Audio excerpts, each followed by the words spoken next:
Amplify, a podcast dedicated to accounting firm growth. I'm Katie Tolan, your host for this season, and we're diving into business development and what this looks like within firms. In today's episode, we're going to be looking specifically at what a business development culture is and what does that look like and why it's important. Joining me to talk about this topic is Suzanne Reed.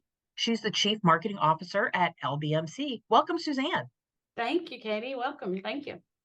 Do you want to take a minute to kind of introduce yourself for anyone who might not know who you are? Absolutely. Thank you. So my name, as she said, is Suzanne, and I'm with LBMC. So we're a top 40 firm, famously located in Nashville, Tennessee. And we have really had a conversation probably for the last, 5 to 7 years about this topic. And I've been here about 8 years. And this is an ongoing conversation we have. Very exciting to be talking about business development and growth, and where our industry is going with those topics. So let's just start by getting everyone on the same page. What does a business development culture mean? When we say, "Hey, a firm should have a BD culture." Yeah. Where do we start? What's that look like? And I think everyone immediately thinks that means that's just sales, right? And so in my world, what we've talked about is having a BD culture is really that everyone who comes into the LBMC family is really needs to have that attitude of, I am here to help develop LBMC. And, for us, that means being involved in helping the firm grow. And it could be as simple as, bringing that lead in, obviously, or talking to your family member, to your peer, to an old school friend. But it also is just truly being interested and curious about the business and trying to help develop it. And so to us, it's really that business development culture is really about an attitude, and an interest and an engagement from everyone in the firm. So, Suzanne, one thing you didn't mention was, professional business developers. Do you guys have them? And does this culture have anything to do with having them or not having them? Yeah, great question. So we do have business developers. I would venture to say though we've kind of morphed into more of we really call them growth directors or salespeople, hunters. And the reason we do that is because we believe there are different skills for the different levels, right? Business development is all about, it could be about growing your current clients. Big focus for us at LBMC, very important. But it could also be about making sure that you're adding new clients on. The old adage of if you're not growing, you're dying, very relevant in our industry today, and very important as we all start to look at who is that ideal client for us? Who do we want to target? How do we want to grow? And as many firms have had to go through this fit and focus, study for the last kind of year, they've talked about, if that's not a client that we're going to be able to keep, we need to make sure that we don't go right back out and find those same ones, right? So it's a very intentional, strategic effort. So you need a group that's focused on that. But that does not mean that everyone else is not participating in that business development culture. I love the fact that you have growth directors, but it doesn't let anyone else off the hook. This is all in. We all do this. That's great. So you've been talking about this in your firm for many years, you said. How do we begin building a BD culture? If there's somebody out here who's listening that's saying, I don't even know if we have one, who's involved, what's it look like, kind of talk us about how you get started. Talk to us about how you get started. Yeah, you really, when you want to start a BD culture, I think first of all, you got to define what that means for you as a firm. Because that for many, that can mean several different things, right? Like you asked the question, does that mean you have business developers or salespeople? Who's involved? How involved are they? So what I would argue is everyone needs to be involved in it, but it does have to start from the top. The CEO, the practice line leaders, your talent leaders, your marketing leaders, all operational, everyone has to be involved because it really does need to be a day-to-day conversation, and it needs to be truly ingrained in the DNA of the firm.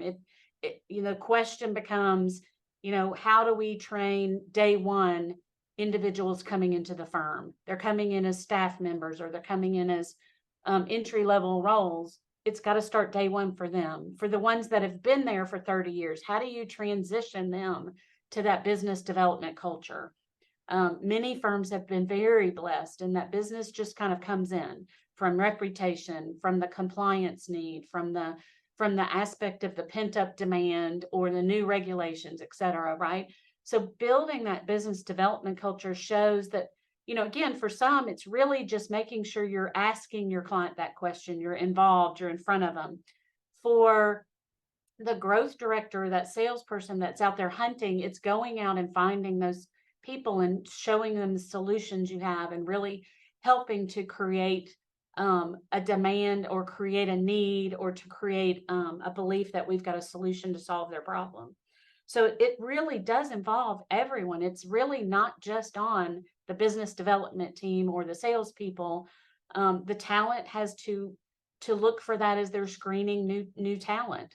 The marketing team's got to be ready to support the company, the entire firm, and that business development mentality. Having it be a part of your culture, maybe it's even so much as part of your core values, and you include that in some of your mantras. So as you're hiring, you're making sure that those individuals know that's something that's important to the firm.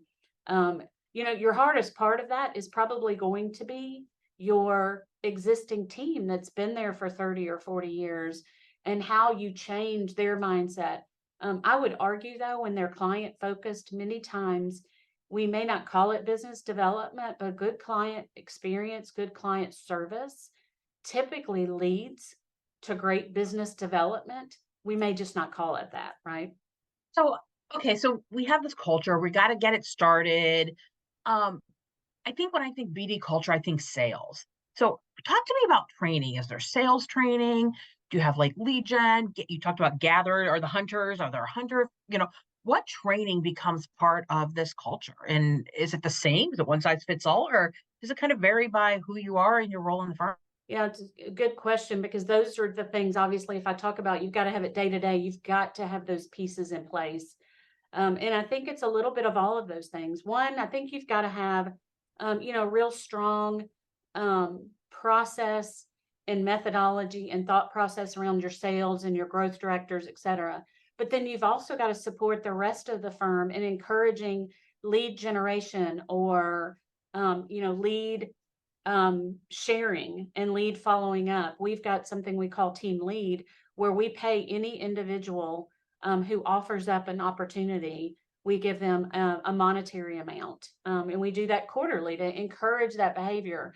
And it can be anyone in any role. And I think that starts, obviously, you talk about that as a positive, as a piece, you're involved in the company, and it creates a little bit of that owner mindset. And I know in firms, that may sound a little disingenuous because your partners, your shareholders are the quote owners, right? But you really want everyone to believe that they are part of the business and driving the business. And you want people to believe that they really have a stake in growing the business. And that owner mentality really goes to help with that business development. And the training has to be at every level, but it's got to be appropriate for every level. A staff person, you're not going to immediately charge in and start to talk to them about, here's how you develop a target list, here's how you go talk to them, here's how you engage them, here's how you close the loop to move them to the next level, here's how you get that in CRM. For staff level, it's really going to be about, how do you ask questions, how do you engage others, how do you make it seem authentic to the conversations. How do you tell people about LBMC? What is your elevator pitch? And we do some simple things like that in some of our early trainings for many of our sessions. Our talent team's done a fabulous job of creating basically steps, if you will, in leadership pathing and development training. And in every step, we build upon that business development. And giving them the vernacular, giving them the capabilities to understand what is important for them to think about. And we've got a program where we call it New Leaders Program. And then that program, we're going to talk about business development, very high level. It's all about asking questions. If you're, sitting with your team and you're talking about a client that's doing something, Maybe you ask the question of do we know if this client uses this service? Do we know if this client needs this service? Would that be a good question for me to ask? So it's encouraging them internally to kind of ask those questions internally so that as we get to the external world, they'll have some more comfort. It's also as simple as getting them involved in the community. We encourage our young people to get involved in the community early and represent LBMC. And so to us, that's a big part of stepping us into that business development. And it can be as simple as if you graduated from a college and they have an alumni group, get involved. You know, position yourself to make, colleagues, peers that you're going to work with for, the next 20 to 30 years of your career and help them to understand what you do and make sure you understand what they do, right? We've also talked about your hobbies and your passions, using those to create connections. We talk a lot about meaningful relationships and meaningful connections at LBMC. And when we talk about that, the reason we're talking about that is we truly believe this is a relationship business. It's not a transactional business in such that we're trying to mark that widget today, right, for the next sale. We really want to create relationships where people are aware of what we do and they're referring business to us. The more that we have in this building that are getting outside the building and talking about LBMC and representing us, the more we can use that as our business development efforts. It's a natural kind of transition. So, Katie, to answer your question, lots of development varies at every level, but we try to step that up so that each transition up to the next level, they're getting a little bit more. So by the time they get to senior manager, they feel like they've kind of been doing this a long time and they've got a lot of knowledge and they're much more comfortable, and they're in front of clients much more, and so that they can naturally start to do that, and they really don't even recognize that it's sales. They're thinking of it as good client experience, good client service. And as we were talking, one thing I was thinking about that I'd never really put together before is this is pretty closely tied to being an advisor and that advisory mindset. When you're talking about where you're training people, it's not about being that pushy salesperson, that used car salesman that we all like to think about when we think of sales. It's really about helping people and connecting the dots. And that gets to the heart of what advisory is. Absolutely. And truly those relationships as you're building them, the staff, they're starting them in their 20s, and when they get to their 40s, right, they've got a great network of relationships and people. LBMC benefits greatly from the referral aspect of many of our clients or many of our just natural connections out in the marketplace referring business to us. That seems fairly authentic and easy, right? So again, we leave that hunting and those hard things kind of to the growth directors to really lure in some of those clients that we really want, that maybe we don't have connections with, but we rely on our people in this building to do the kind of authentic business development aspects. Okay, so when it comes to a sales culture, usually those big sales-oriented firms have pipelines. Your growth directors probably live and breathe by their pipelines. Talk to me about how that's used in your firm as part of your sales culture and what your process looks like. It's very much a part of our sales process, but it is also very much a part of our kind of our go-to-market segment industries. Talking about who we're talking into in the marketplace, there's a lot of coordination that has to go on in a firm of our size to make sure that we're not all going after one, the same person, and two, that there is some coordinated effort. So if I'm going after client Y, the other groups know that, and they can be thinking about how could we help that client? And so it really allows us to really think about the whole client and the whole, kind of all of our services that we could bring to bear. So to kind of get back to your advisory comment, we do start to think of ourselves in that mode of an advisor, and whether it's a regulatory compliance type service they have to have, or it is one of our more true types of advisory services that they don't necessarily have to have it, but we really think it would be a game changer for them in their current business environment if they would use us to help them elevate their data analytics, or help them elevate their metrics that they're monitoring and have real-time monitoring of metrics. or just to create some great data mining opportunities within their own information. Again, as the firm as a whole, while we might go to market with the different industries and segments, being able to talk about that in groups where there's some common knowledge among the industries, but then also be able to look at it at the firm level at the top. Again, it also helps the growth directors and our outbound people to know who some of our internal people are just automatically serving up as opportunities, and where we're getting some real traction so that they can kind of look at that, to also be promoting that internally as these are some great clients that we can find some lookalikes for and kind of go after that same group. So pipeline's very important to us from a kind of a go-to-market where we want to spend our times. And then obviously that helps inform marketing, where we're getting some good traction and where we may have some gaps in our marketing opportunities, or we may have some gaps in service offerings, so that we can maybe offer those items up to find out if we actually have some individuals within the building who maybe could do some of those things for our clients. I love that because, I believe that the sales needs to be a coordinated effort. So by putting that pipeline in place, I mean, you started by saying, somebody knows what somebody else is working on. And I think we often hear, I believe it's an excuse. Well, I'm not going to do anything because I don't want to step on somebody else's toes, and we might be going after the same people. And this kind of thing from that very foundational level puts in place. No, you're now going to know what I'm working on, and please help if there's a way you can contribute. Absolutely. And our clients expect us to be coordinated in this building, right? They expect us to know that they're a client, or that they're not a client, or that we are calling on them. And so again, that gives us that capability to really have that outbound attitude to our client and or prospect, and to really look like we are client focused and client centric. Okay, so let's talk a little bit about accountability. Accountability is the hard piece of all of this.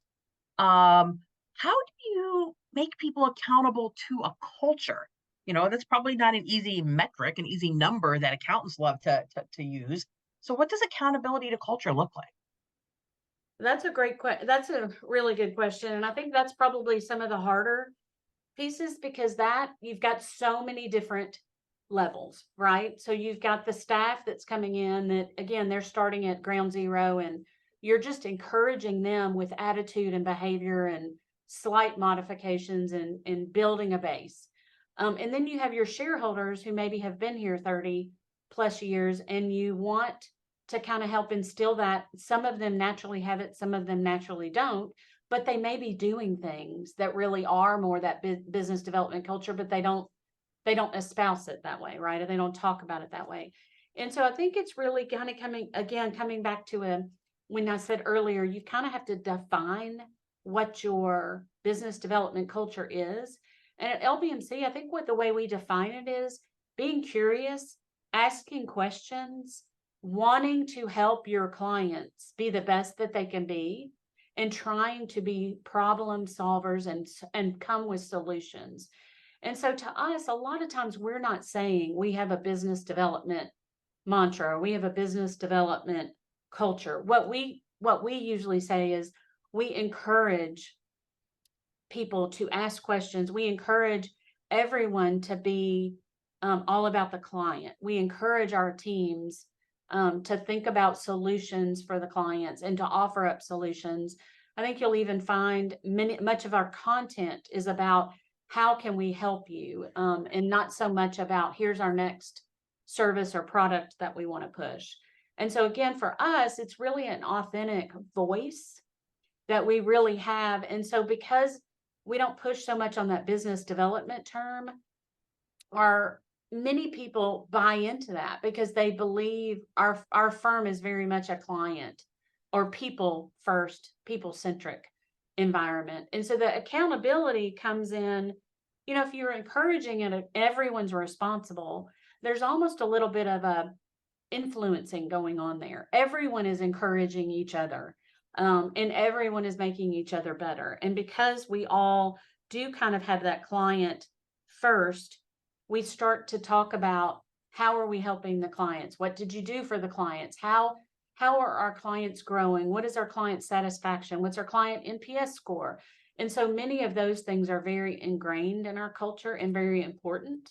And so those are the things that are more the metrics that we're monitoring from a business development perspective. And then we also encourage in our annual goals. Everyone has annual goals, whether they're an individual contributor or whether they're a shareholder practice line leader. And so we talk a lot about having those goals are about growth or about what we're doing as far as cross-selling to our current clients or what we're doing as far as client satisfaction. So a lot of that plays into that.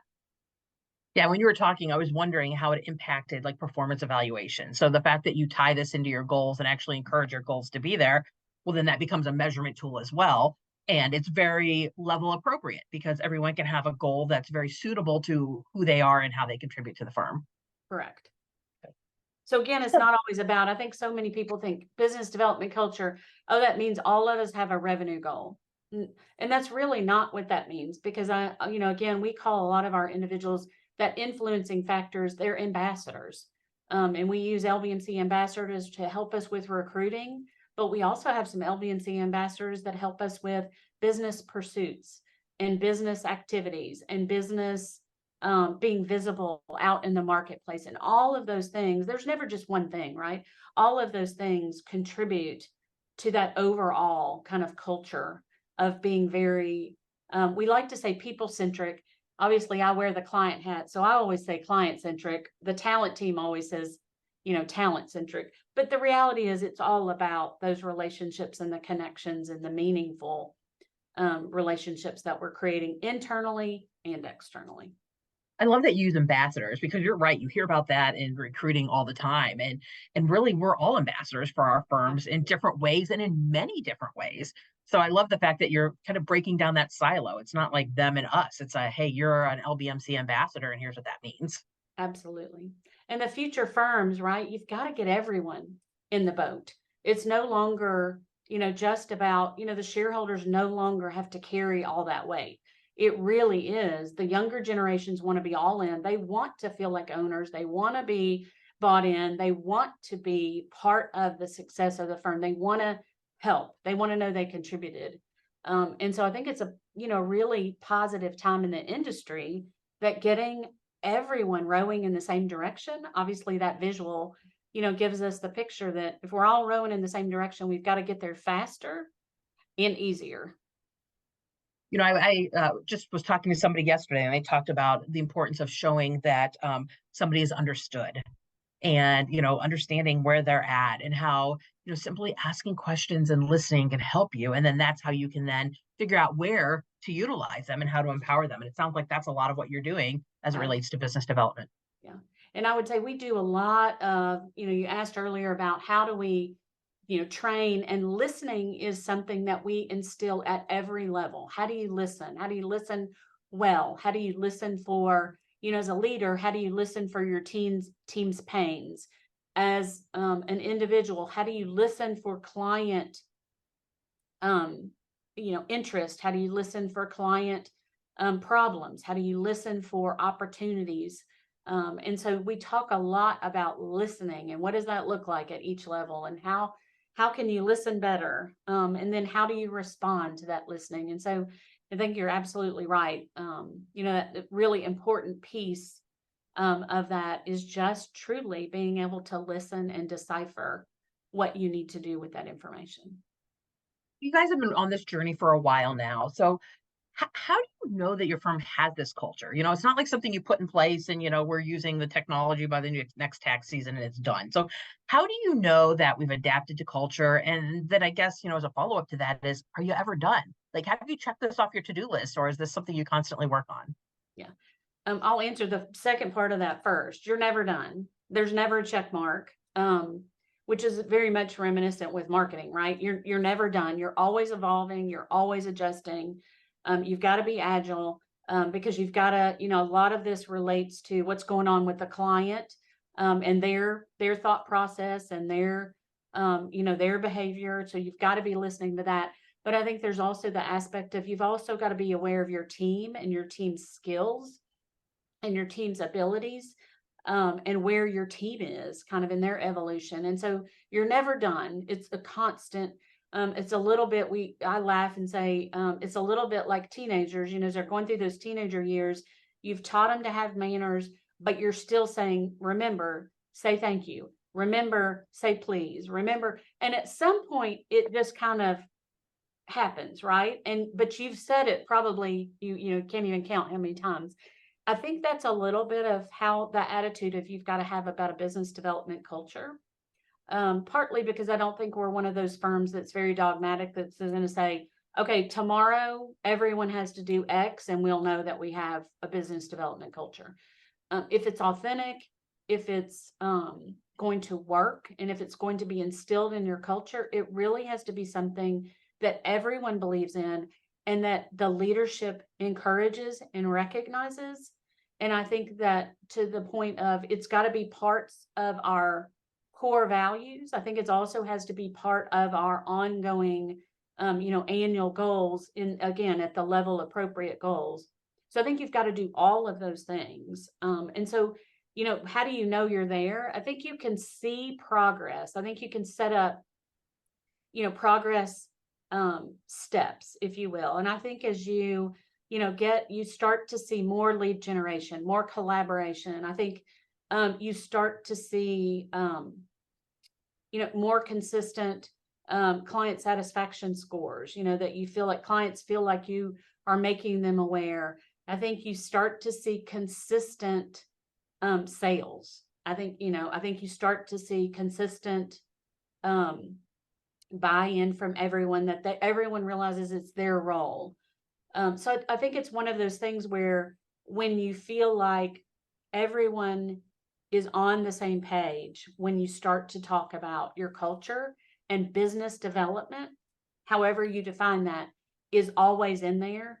And that you can talk to anyone in the firm and you're going to get at least some semblance of business development talk. Because as I said earlier, we don't always necessarily call it that, but we talk about be curious, ask questions, the listening. If you hear those things from people consistently, no matter what level, I think you're making strides.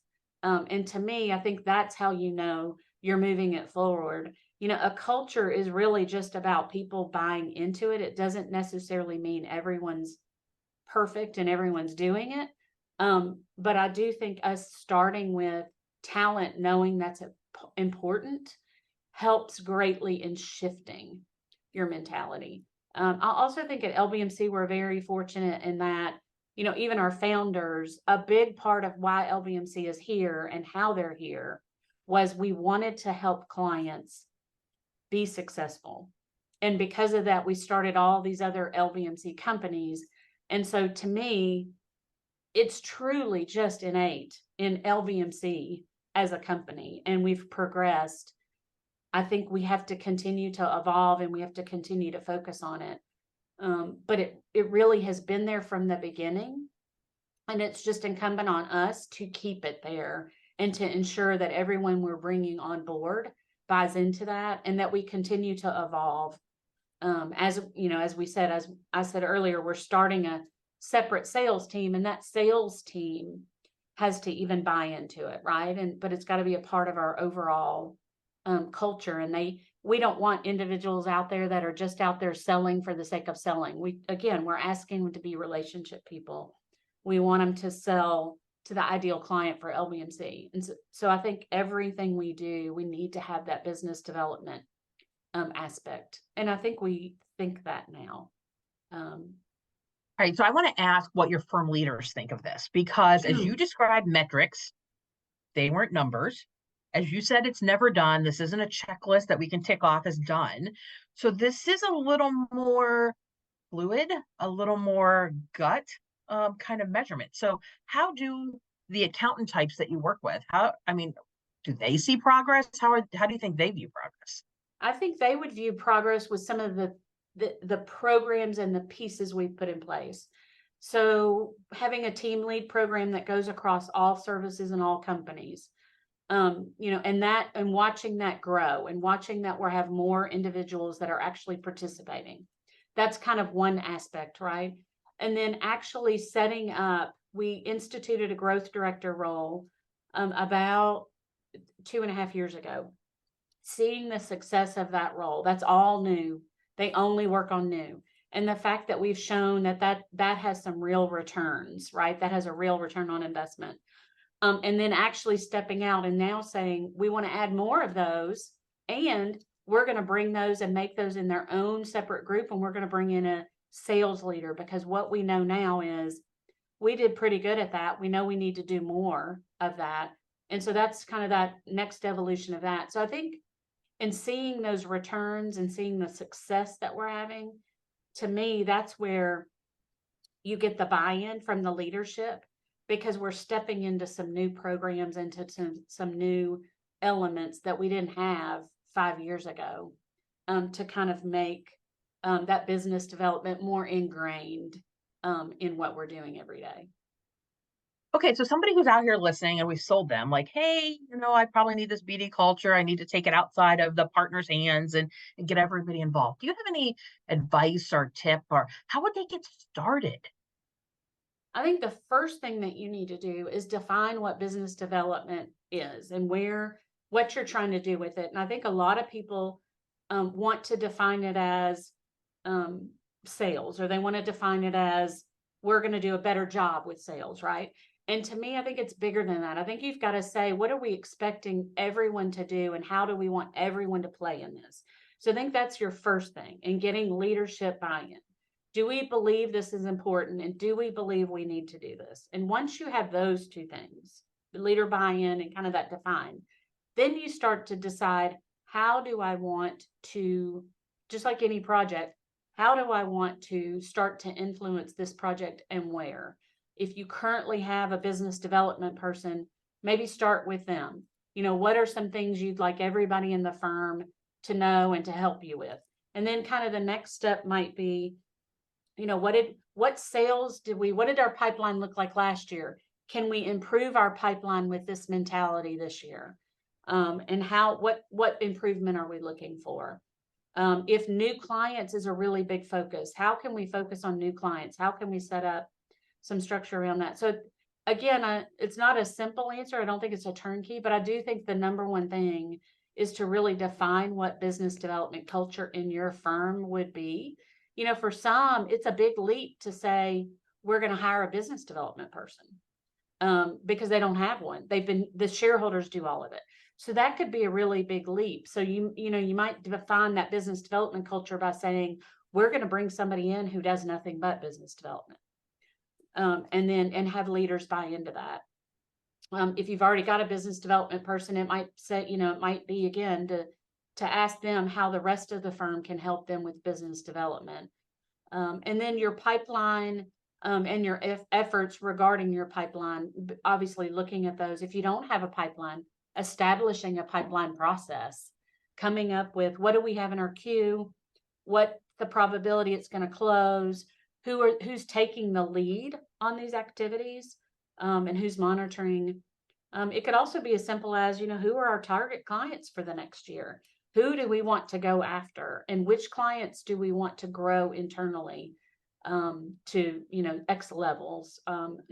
Some clients even start with, who are our top 10 clients, and how can we increase our revenue with just those top 10 clients?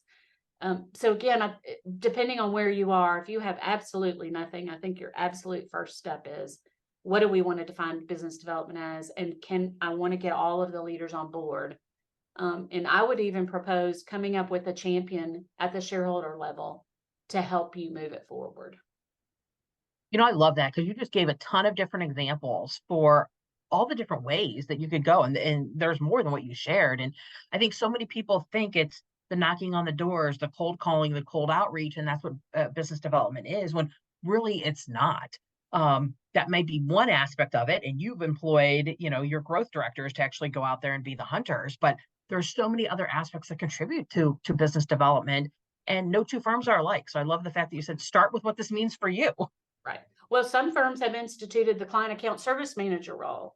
that could be a start to your business development culture. And you could watch those and see how those go, and try to replicate those, and talk about returns on investments. And that's another great path for maybe an auditor or a tax person that doesn't want to stay in that line. And you move them into those roles. So again, a lot of great opportunities, but it really depends on where your firm is and where they want to go. All right, well, great. I think you've shared a ton of information with us. I think we have lots of different ways that people can get started down this path, and I think they'll appreciate it. So thank you for joining me today, Suzanne. We appreciate it. Thank you, Katie, for having me. This is it for another episode of Amplify, the podcast for accounting firm growth. A big thank you to everyone who listened in today. If you like what you heard, we'd love a review on the podcast platform you're listening to us on now. And be sure to listen to the other episodes in this business development season. You can learn more about Amplify and our past seasons on accountingmarketing.org. Look for the podcast under publications. If you want to learn more about me, reach out to me on LinkedIn. That's Katie with an IE, Tolin, Tolin, or email me at katie@cpagrowthguides.com. Thanks again, and we look forward to having you join us for another episode again soon.